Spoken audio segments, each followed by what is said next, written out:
Hello my dear friends, कैसे हैं आप। उम्मीद करती हूँ आप अपने परिवार में बहुत ही खुश होंगे और स्वस्थ जीवन बिता रहे होंगे। मेरे इस channel beautiful life with Reena में आपका बहुत बहुत स्वागत है। दोस्तों, ये फ्राइडे का ब्लॉग है। इस ब्लॉग में मैंने अपनी मॉर्निंग रूटीन और इवनिंग रूटीन शो करी है। जॉब पर जाने से पहले और जॉब पर आने के बाद मेरे घर के कौन कौन से काम होते हैं, कैसे मैं अपनी जॉब और घर के कामों में बैलेंस बैठाती हूँ। कुछ दोस्तों ने मुझसे बहुत ही हेल्दी और बैलेंस डाइट जो कि सस्ती भी हो उसके बारे में पूछा था, वो भी मैंने इस ब्लॉग में शो करी हुई है। और क्या हुआ मेरे साथ कि वीडियो शूट करते करते मुझे वीडियो बनाना बंद करना पड़ा, तो वो भी शो करा। तो ब्लॉग की शुरुआत करते हैं जी। फ्राइडे मॉर्निंग से 3:30 पर मैं उठ गई थी। उठ के बाद फ्रेश हो गई, फिर उसके बाद मैंने गर्म पानी पिया। पानी पीकर फिर आगे डायरेक्टली यहाँ किचन में, और यहाँ पर हो गए हैं 3:44। सबसे पहले किचन में काम करने से पहले मेरा ये काम होता है, अपने मन की एकाग्रता बढ़ाने के लिए और अपने आप को शांत रखने के लिए, पॉजिटिव रहने के लिए मैं भजन ऑन कर देती हूँ और मेरा भजन में ध्यान होता है।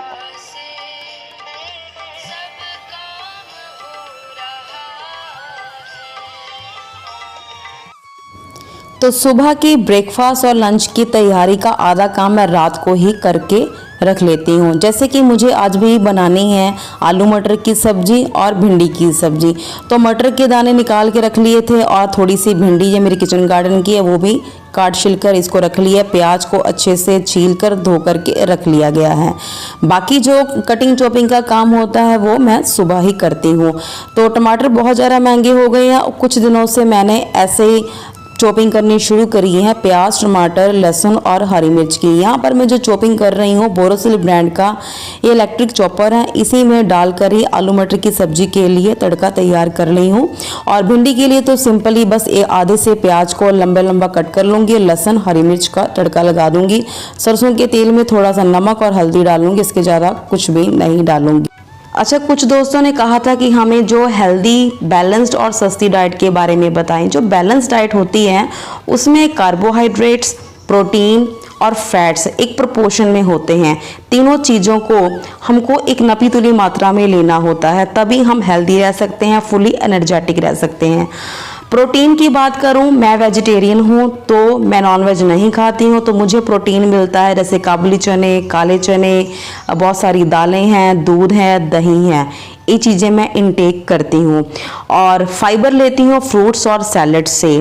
और फैट की बात करूँ तो मैं पीनट्स लेती हूँ, दिन में एक बार तो पीनट्स मैं खा ही लेती हूँ। इसके अलावा जो ड्राई फ्रूट्स हैं जैसे बादाम, काजू, अखरोट, और जो सीड्स होते हैं जैसे पम्पकिन सीड्स और सनफ्लावर सीड्स, इनको ड्राई रोस्ट करके रखा हुआ है। एक मुट्ठी सुबह ये ले लेती हूँ जिम जाने से पहले।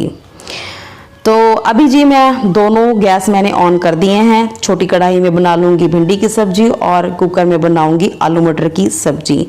तो दोनों ही जगह मैं यूज़ करूँगी सरसों का तेल, चाहे सूखी सब्जी हो चाहे ग्रेवी वाली सब्जी हो, सरसों का तेल ही इस्तेमाल करते हैं। तो सुबह मैं खाती हूँ ज़्यादातर चीला। चीला मुझे हेल्दी लगता है, एनर्जेटिक लगता है और ना फुलर फीलिंग आती है। प्रोटीन काफ़ी मात्रा में होता है। कई तरह के चीले मैं इस्तेमाल करती हूँ, जैसे कि मूंग दाल का चीला तो मेरा फेवरेट चीला है। और इससे पता क्या होता है, मुझे जैसे कि मैं जल्दी उठती हूँ 3:15, 3:30 इतने बजे, तो मैं फुल डे एनर्जेटिक रहती हूँ, मुझे नींद सी नहीं आती। तो यहाँ मैंने भिंडी फ्राई कर ली है। बस सिंपली लहसुन, हरी मिर्च और थोड़ा सा प्याज डालकर इसको भून लिया। बस इसमें भिंडी डाल दी। नमक और हल्दी थोड़ा सा पकने के बाद ही डालूंगी। यहाँ पर मेरा सरसों का तेल भी पक गया था तो मैंने थोड़ा सा जीरा डाला और जो तड़का तैयार किया है आलू टमाटर की सब्जी को इसमें डाल के इसको बिल्कुल ही लो फ्लेम रख के इसको भुनाई कर दूंगी। तो मिड मॉर्निंग में मेरा कोई ना कोई, जैसे ये देखिए मैंने मूँग दाल रात को ही भिगो दी थी और इसको अच्छे से धुल लूँगी। धुलने के बाद थोड़ा सा पानी ऐड करके इसको अच्छे से इसका फाइन पेस्ट डालूंगी। थोड़ा सा इसको गीला रखूंगी क्योंकि इसमें मैंने थोड़ी सी सब्जियां ऐड करनी है।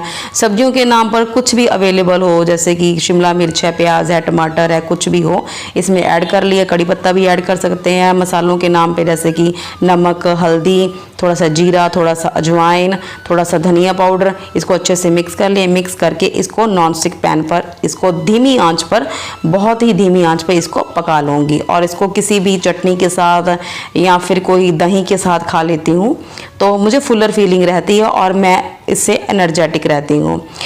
तो मिड मॉर्निंग में कोई ना कोई फ्रूट खा लेती हूँ, फ्रूट नहीं है तो कोई ना कोई सैलड हो जाता वो खा लेती हूँ। और लंच में मेरी कोई ना कोई जो घर की सब्जी बनी होती है, जैसे कि आज मैंने भिंडी बनाई है, आलू मटर की सब्जी बनाई है, ये ले लूँगी। एक ही सब्जी लूँगी, एक टाइम पे एक सब्जी ही लेती हूँ और साथ में लेती हूँ कर्ड। तो यहाँ पर मैंने थोड़ा सा घी लगाया नॉन स्टिक पैन पर और जो मैंने बैटर तैयार करा था मूंग दाल के चीले का उसको इस पर फैला दिया। बिल्कुल ही धीमी आंच पर इसको पकाऊंगी तो बहुत अच्छे से पक जाएगा, बिल्कुल भी कच्चा नहीं रहेगा। और मैं बता रही थी कि लंच में मैं लूँगी सब्जी, दही और एक चपाती, लेकिन चपाती मैं गेहूँ की नहीं खाती हूँ, कोई ना कोई और आटा जैसे कि सत्तू का आटा हो गया या काले चने का आटा, बाजरे का आटा, जौ का आटा, ऐसे आटे की एक चपाती खा लेती हूँ। शाम की चाय होती है, भुने हुए चने या पीनट्स या फिर कोई ड्राई फ्रूट्स हो गया, इनके साथ खा लेती हूँ। और रात को फिर मैं दाल और सैलड ही लेती हूँ।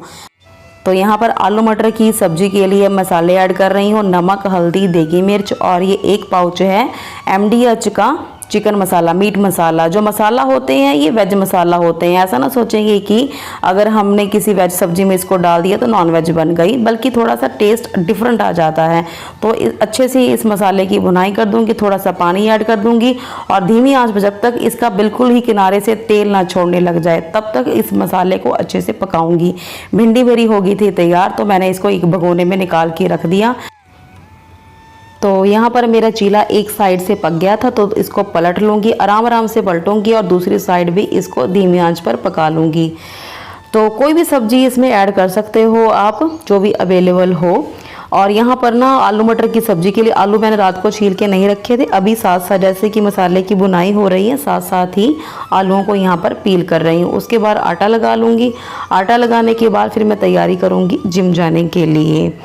अच्छा, कुछ लोग मुझसे पूछते हैं कि आप इतना जल्दी कैसे उठ जाते हो, कैसे काम कर लेते हो, कैसे जिम चले जाते हो और थकते नहीं हो आप। तो मैं उनको एक ही लाइन में आंसर दूंगी कि नथिंग इज़ इम्पॉसिबल। जिम जाना मेरा शौक़ है, मुझे अपनी फिटनेस मेंटेन करनी है, तो ये मेरा शौक़ है, इसके लिए मैं अपने घर के कामों का सेक्रीफाइस नहीं कर सकती हूँ। अगर मैं सेक्रीफाइस करूँगी तो मेरी फैमिली मुझे सपोर्ट नहीं करेगी, तो फैमिली के सपोर्ट के बिना तो कोई काम भी पॉसिबल नहीं है। तो इसीलिए मैंने जल्दी उठना शुरू करा, क्योंकि मुझे अपने जिम के लिए 1 घंटा 1.5 घंटा निकालना है। तो उसके लिए मुझे ब्रेकफास्ट लंच को मैं बना कर ही जाती हूँ। हाँ, थक जाती हूँ, लेकिन उसके लिए मैंने अपने मन को समझाया हुआ है कि जॉब से आकर 1 घंटा आराम कर लेंगे तो जितनी भी थकान हुई है वो सारी ही ख़त्म हो जाएगी, ये सोचकर कि मैंने कुछ अच्छा किया है। जो मेरे मन में था कि मैंने सारे ही कामों को जस्टिफाई किया है, जॉब को भी जस्टिफाई किया है, घर के कामों को भी जस्टिफाई किया है और जो मैं करना चाहती हूँ उसको भी जस्टिफाई किया है। ये जो संतुष्टि है, ये सेटिस्फेक्शन है ना, ये आपको ना पॉजिटिव रखती है और मोटिवेट करती है। अपने आप को जब अप्रिशिएट करते हो तो बहुत अच्छा लगता है। तो ऐसे ही अपने मन में जो भी आपने ठाना है उसको बस करके दिखाइए। तो सारे काम तो मेरे हो जाते हैं, जो मेरे अपने शौक़ हैं, घर के काम हैं, जॉब है, वो सारा कुछ तो हो जाता है, लेकिन ब्लॉग शूट करना, फिर उसके बाद जो एडिटिंग करनी है वो मेरे लिए भी एक एडिशनल पार्ट ऑफ लाइफ हो जाता है। तो इसीलिए थोड़े से ब्लॉग्स मेरे लेट हो जाते हैं, क्योंकि वीडियोस की एडिटिंग टाइम पर नहीं हो पाती, क्योंकि मुझे जो बाकी जो प्रेफरेंस वाले प्रायोरिटी वाइज काम हैं वो कंप्लीट करने होते हैं। तो जी सारा काम हो गया कंप्लीट, बज गए यहाँ पर 5, तो मैंने कर लिया अपना बैग रेडी और मैं जा रही हूँ जिम से आकर आपसे मिलती हूँ। तो घर आ गई, घर में आ जाती हूँ तकरीबन 6:35 तक। आकर मुझे फ्रूट्स कट करने होते हैं, टिफ़िन पैक करना होता है। तो आज बच्चे लेकर जाएंगे, 2 बच्चे लेकर जाएंगे पीयर और 1 बच्चा लेकर जाएगा पापाया। हस्बैंड ने भी कहा है कि मुझे भी पापाया ही कट करके पैक कर देना, मैं भी लेट हो रहा हूँ, मैंने अभी कट नहीं करा है।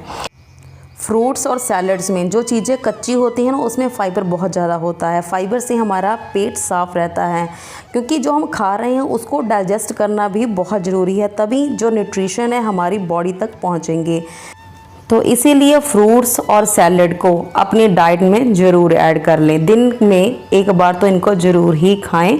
तो सिस्टर उधर बना रही हैं पराठे और चपाती, तो यही टाइम होता है, यही हमारा शेड्यूल है। मैं सब्जियां बनाकर चली जाती हूँ और वो वॉक करके आती है, नहाकर कान्हा जी का स्नान करवाकर भोग लगा देती है। उसके बाद फिर किचन में जाकर पराठे और चपातियाँ बनानी शुरू कर देती हैं। तो अभी मेरा बस यही काम है, फ्रूट्स कट करके पैक करने हैं, मुझे अपना टिफ़िन लंच पैक करना है और उसके बाद जो डस्टिंग क्लीनिंग होती है वो कर लेती हूँ। डस्टिंग क्लीनिंग मेरी ज़्यादा होगी कि कम होगी ये डिपेंड करता है कि टाइम पर, क्योंकि मुझे 8 बजे अपने स्कूल पर पहुँचना होता है, 5 से 10 मिनट तो पहले ही पहुँचना होता है। तो फ्रूट्स कट हो गए, पैक भी हो गए। तो यहाँ सिस्टर बना रही है पराठे, तो उससे पूछ रही थी कि सब्जी ठंडी होगी, क्योंकि आज आलू मटर की सब्जी, मौसम बहुत ज़्यादा गर्म है, गर्मी होने के कारण सब्जी ठंडी नहीं हो रही, जबकि सुबह की सब्जी बनी हुई है। तो इसी की वो सब्जी को एक कटोरे में निकाल कर ना पंखे के नीचे रखा था ताकि थोड़ी ठंडी हो जाए। गर्म सब्जी अगर डाल देंगे टिफ़िन बंद हो जाएंगे तो सब्जी खराब होने का डर रहेगा। तो यहाँ पर बच्चों के, तीनों बच्चों की सेम क्वांटिटी वाले ही टिफ़िन ही है, क्योंकि अनिकेत भी खाना अपना फिनिश करके लेकर आता है। तो तीनों बच्चों के टिफ़िन में एक एक पराठा और आलू मटर की सब्जी इसको पैक कर दिया है। पराठा को हम कॉटन के नैपकिन के साथ ही इसको रैप करते हैं, जो फॉयल पेपर है उसका यूज़ नहीं करते हैं क्योंकि उससे केमिकल रिएक्शन होता है खाने में। तो यहाँ पर अनिकेत तीनों बॉक्सेस लेके जा रहा है, अपना बॉक्स डाल लेगा बैग में और दीदी को देगा। यहाँ पर हस्बैंड का टिफ़िन पैक हो रहा है, मेरे हाथ में मोबाइल पकड़ा, सिस्टर यहाँ पर टिफ़िन पैक कर रही है। देवर जी का नहीं कर रही, क्योंकि वो कह रही थी कि उन्होंने कहा कि आज उनके ऑफिस में किसी एम्प्लॉय की रिटायरमेंट पार्टी है, तो आज मैं लंच नहीं लेकर जाऊँगा। तो उनका सैलड है, फ्रूट्स हैं, लंच बॉक्स है और वाटर बॉटल है, क्योंकि उनके स्कूल में आरओ नहीं लगा हुआ है, तो वाटर बॉटल भी वो लेके जाते हैं 1 लीटर वाली। तो उसके बाद मेरे पास थे 10 से 15 मिनट। तो मैंने बताया ना, जो डस्टिंग क्लीनिंग होती है डिपेंड करता है कि मेरे पास कितना टाइम है। तो इतने टाइम में 15 मिनट में मेरा अपना जो बेडरूम है वो सेट हो जाएगा, क्योंकि थके होते हैं, ये होता है कि बेडरूम बिल्कुल ही साफ़ मिले तो आके 1 घंटा रेस्ट हो जाए। तो बस इस बेडशीट को अच्छे से झाड़ दिया है, जो भी इस पर कपड़े पड़े हुए थे, क्योंकि कपड़े भी गर्मी में बहुत ज़्यादा हो जाते हैं, स्वेटिंग के कारण ज़्यादा कपड़े धुलने पड़ते हैं, जैसे कि जिम के कपड़े हो गए और स्कूल से आकर हो गए, शाम को फिर नहाना होता है तो फिर वो सारे ही धुले जाते हैं। यहाँ पर तह लगा कर रखे थे, अलमारी में रख दिए हैं। तो उसके बाद मैं बेडरूम को अच्छे से साफ़ करने के बाद चली गई थी नहाने के लिए। नहाकर मैं आ रही हूँ पूजा। तो सिस्टर वॉक करके जल्दी आ जाती हैं, उसके बाद नहाकर भगवान जी को स्नान करवा कर दीपक जगा देती है और भगवान जी को भोग लगा देती हैं। तो लेकिन मैं भी नहाने के बाद एक बार 2 से 4 मिनट 5 मिनट तक माथा जरूर टेकती हूँ, गायत्री मंत्र का उच्चारण करती हूँ और दुर्गा स्तुति का उच्चारण करती हूँ। फिर अभी जी होने लगी हूँ रेडी, ज़्यादा तो मेकअप होगा नहीं, तो बस मैं क्या करती हूँ, सनस्क्रीन लगा लेती हूँ फेस पर। मेरे पास यहाँ पर लोटस का SPF 40 था, वो मैंने अप्लाई कर लिया। उसके बाद ये मेरे पास है फेसेस कैनेडा का, ये है एक तरह का फाउंडेशन बेस्ड CC क्रीम, तो वो लगा लिया था। बस उसके बाद जो नॉर्मल काजल मैं लगाती हूँ, ये लैक्मे आइकॉनिक काजल है या फिर शुगर का, या फिर मैं लगाती हूँ मेबलिन का। तीनों ही काजल जो हैं ये स्मज प्रूफ होते हैं और रीज़नेबल कॉस्ट में हैं। और फेसेस कैनेडा का लिक्विड संदूर और फेसेस कैनेडा की लगाई है मैंने यहाँ पर ही क्रेयॉन की लिपस्टिक का शेड इस वीडियो क्लिप में बहुत डार्क आ रहा है, अदरवाइज़ ये बहुत ही लाइटिश महरूनिश ब्राउनिश शेड की ये लिपस्टिक है। तो बालों को मैंने कॉम करके इसको पिन अप कर लिया, गर्मी बहुत ज़्यादा है। तो जो सूट वियर किया है ये स्टिच सूट है, हल्का सा गले पर वर्क है, गले पर, स्लीव्स पर और प्लाजो पर भी मैंने लेस लगवाई हुई है और ब्लैक कलर का यहाँ दुपट्टा है। लाइट शेड के कपड़े मैं ज़्यादा पहनती हूँ, मुझे वही अच्छे लगते हैं। तो चली गई थी स्कूल से अभी आ गई हूँ घर आकर मैंने 1 घंटा कर ली रेस्ट। अभी बज रहे हैं 4 से 4:30 5 बजे के बीच में चाय पीती हूँ। तो अभी मैं डैडी जी के लिए चाय बना रही हूँ, अपने लिए चाय बना रही हूँ। उनके लिए चाय में तो चीनी डालूंगी, लेकिन अपनी जो चाय पीती हूँ वो मैं डालती हूँ, जैसे गुड़ हो गया या फिर शक्कर डाल देती हूँ। तो चाय के साथ लेती हूँ पीनट्स हो गए, भुने हुए चने हो गए। अच्छा, मैं वीडियो अब आगे शूट नहीं कर पाऊँगी। अगर आपने मेरा मतलब कि घर का व्यू देखा हो तो यहाँ पर ना मैंने मोबाइल पता कहाँ रखा हुआ है, माइक्रोवेव के ऊपर एक कंटेनर है, कंटेनर के पास। क्योंकि जैसे ही मैंने चाय बनाते टाइम ट्राइपॉड में अपने जो मोबाइल को मैंने इंसर्ट करने की कोशिश करी, तो जो ऊपर अटैचमेंट होती है वो टक करके टूट गई। तो डैडी जी को दिया, डैडी जी ने यहाँ पर सेलो टेप लगाई, फेविक्विक लगाई, लगाकर इसको जोड़ दिया और मुझे कहा इसको यूज़ मत करना। कम से कम 24 आवर्स तक। 24 आवर्स के बाद अगर तुम्हारा ये चला तो तभी यूज़ करना। तो अभी मैं बना रही हूँ दाल। मोबाइल मेरे एक हाथ में पकड़ा हुआ है। अरहर की दाल है, उसमें नमक, हल्दी और खटाई डाल दी है। आम की खटाई की रेसिपी मैंने जून में अपने ब्लॉग चैनल पर शेयर करी हुई है। और साथ में बनाऊंगी सब्जी घिया कद्दू की। 4 कद्दू यहाँ पर यूज़ कर रही हूँ सब्जी के लिए और 3 कद्दू मैंने रख दिए हैं। बच्चों के लिए सुबह बनाऊंगी कद्दू के कोफ्ते। तो यहाँ पर भी मैंने मोबाइल रखा हुआ गमले के पास। मैंने बताया ना कि सुबह मेरे पास जितना टाइम होता है उसी के हिसाब से मैं डस्टिंग क्लीनिंग करती हूँ। तो सुबह में तो मैंने बेडरूम ही सेट किया था, लेकिन ये मेरा मेन डोर का जो एंट्रेंस वाला ये डोर है, ये इसको डेली बेसिस पे क्लीन करना होता है। डस्ट बहुत ज़्यादा पड़ती है। तो आप नेट्स देख रहे होंगे कैसे जैसे जैसे मैं पेंट ब्रश घुमा रही हूँ ना, वैसे वैसे मेरी नेट्स साफ़ हो रही हैं। लगभग इसको रोज़ ही साफ़ करना पड़ता है, अंदर से भी बाहर से भी। तो अभी जो चीज़ें मतलब कि मोबाइल को रख कर ऐसे मैं शूट कर पाऊंगी उतना ही वीडियो शूट होगा। उसके अलावा जैसे कुकिंग का काम है वो तो ट्राईपॉड पर ही मोबाइल को अटैच करके ही शूट हो सकता है, तो वो मेरे लिए पॉसिबल नहीं होगा। अगर मेरा ट्राईपॉड ठीक हो गया तो शूट हो जाएंगी वीडियोस, अदरवाइज़ मुझे वेट करनी पड़ेगी या फिर मुझे नया ट्राईपॉड परचेज़ करना पड़ेगा। तो यहाँ पर मैंने डोर क्लीन कर दिया। तो यहाँ पर जो रैक रखा और रैक के पीछे जो विंडोज़ हैं, ये ड्राइंग रूम के बाहर की खिड़कियाँ, उसको भी साफ़ कर दिया पेंट ब्रश के साथ ही, डिस्कार्डेड पेंट ब्रश के साथ ही। और ये जो मेरा मेन गेट है इसको भी कर दिया है साफ़। दुपट्टा मैंने इसलिए लिया था क्योंकि जैसे ही ना मैंने ब्रश घुमाया सारी डस्ट उड़कर मेरे बालों पर आ रही थी। तो वैसे ही स्वेटिंग हुई है तो मैंने कहा ज़्यादा डस्ट पड़ गई बालों में तो फिर खाज होने लग जाएगी। और अंदर आ गई थी ये वाला पोर्शन। मैंने बताया ना कि हम लोग ज़्यादातर लॉबी में ही बैठते हैं, तो यहाँ पर ही हमारे जितना भी सामान बिखरा होता है, डैडी जी की दवाइयाँ हैं, बच्चों के खिलौने हैं, और यहाँ पर अद्विका का एक वो रखा हुआ है बॉक्स, उसमें छोटे छोटे इसके टॉयज़ रखे हुए हैं। तो ये चीज़ें ये टीवी यूनिट ना होकर ना मिसलेनियस यूनिट बन जाता है। छोटी छोटी चीज़ें यहाँ पर पड़ी रहती हैं, तो इनको साफ़ करने में भी टाइम लगता है क्योंकि हर एक चीज़ मुझे उठानी पड़ती है और उसको फिर साफ़ करना पड़ता है। तो ये साफ़ कर दूँगी।